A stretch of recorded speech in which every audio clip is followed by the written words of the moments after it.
If you're looking to create an architectural portfolio that's going to get you hired, then the portfolio has one job, and that is to demonstrate that you can solve the unique business challenges of the firms you're applying to. And that's it. And in this video, I'm going to show you how to start doing that.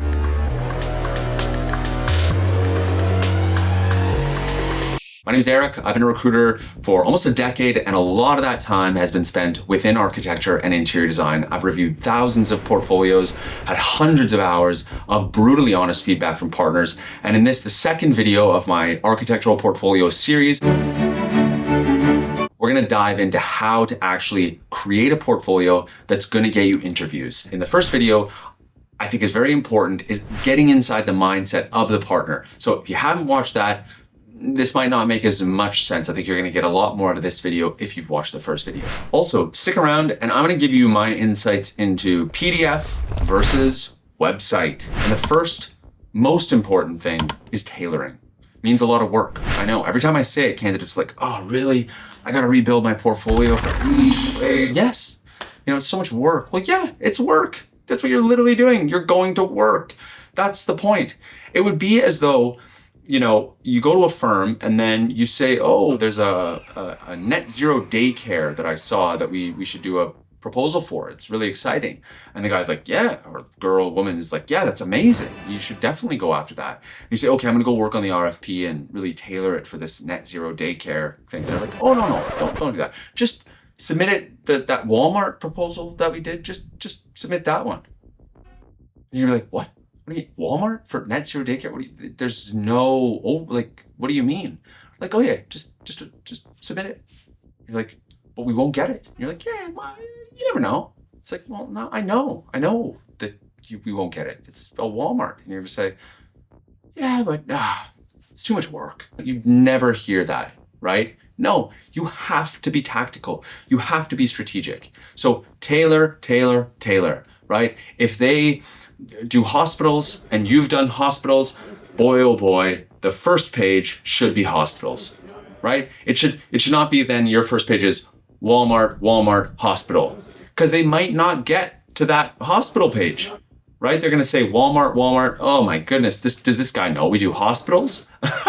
They're just not even going to maybe get to the next page because again, if you watch the first video, they're busy. I'm not saying that you can't toggle industries, you can't move into a new vertical, but you should at least endeavor to put your most relevant, most useful, most oriented work for that firm, that unique firm first, front and center. Solve their business problems first. Firms want people, they want to hire people that can help them solve real problems right now. If you have done a Walmart, that's amazing because you know the client, you know what they're looking for. You can hit the ground running.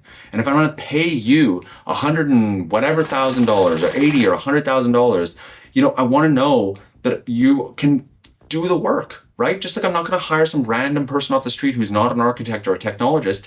I wanna know that I'm gonna get what I pay for. Tailoring is everything. It's table stakes. You cannot not tailor. If you're not willing to tailor your resume and your CV for a firm, you don't want it enough and you just shouldn't apply. And the second is show your work.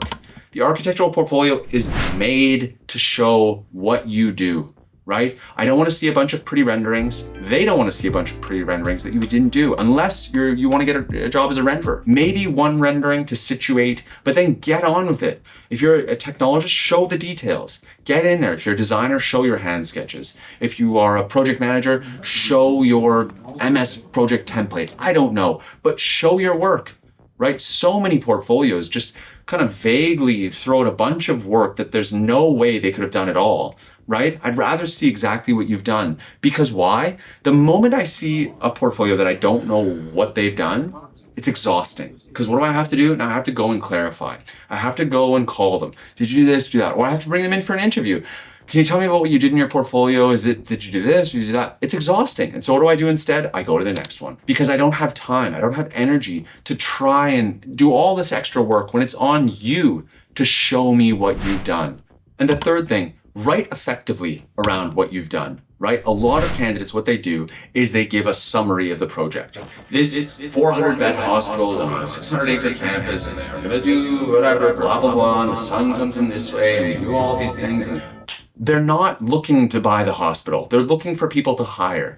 You need to show what you've done and then write about what you've done. My role was to lead a team. I was a job captain. I did the technical work. I led a team of 4 technologists from DD through to CD. I was on site. I managed all the coordination. So skip the long-winded chunks of text about this beautiful, innovative design and talk about what you've done. These are the 3 most important things. You absolutely need to tailor. There's no question about it. Tailor it for the specific firm. If you're not willing to tailor your work, then you don't want it enough, and there's someone right behind you that wants it more, right? If it's, close enough, fine. But you should have many different portfolios that are tailored for certain types of organization. And then the second one is show me your work, right? I want to see your work, and then talk about your work in a way that augments or helps them understand what you're showing them. So these are the things that are just absolutely critical to a portfolio that I think just so many people get wrong, even very, very senior people. And in the next video, I want to show how you can start to infuse what you want into the portfolio as well. Also, at Recruitment Confidential, there's a portfolio toolkit. And I did promise that at the end of the video, I would let you know what my thoughts are on PDF versus website. What do you think? PDF every time. Why? Because you can tailor a PDF. Your website, again, doesn't make it easy. These people are busy. I don't want to go to this website and then click around and, okay, this thing, that, okay, well, then there's this and that. No, help them, right? Click, scroll. Scrolling is easier than navigating, right? So you've taken the time to curate your portfolio in such a fashion that it makes sense. You put the Walmarts first, you're sending it to the Walmart company or whatever. You get what I mean, right? You can tailor, you can organize in such a fashion. So for me, every time, PDF. Now, in certain circumstances, websites can be good. If you are the condo person and you've only done condos and you're only going to apply to condo places, well then fine, right? But if there's even nuances within that, maybe the job they're looking for at the condo place is for a technical job captain and you are a designer and job captain, but maybe you really need a job because it's a tight market. And so you're going to craft more of a technically oriented portfolio, right? Well, PDF wins again. So there you go. Stick around, 3rd video. Let's go, like, subscribe, whatever you want.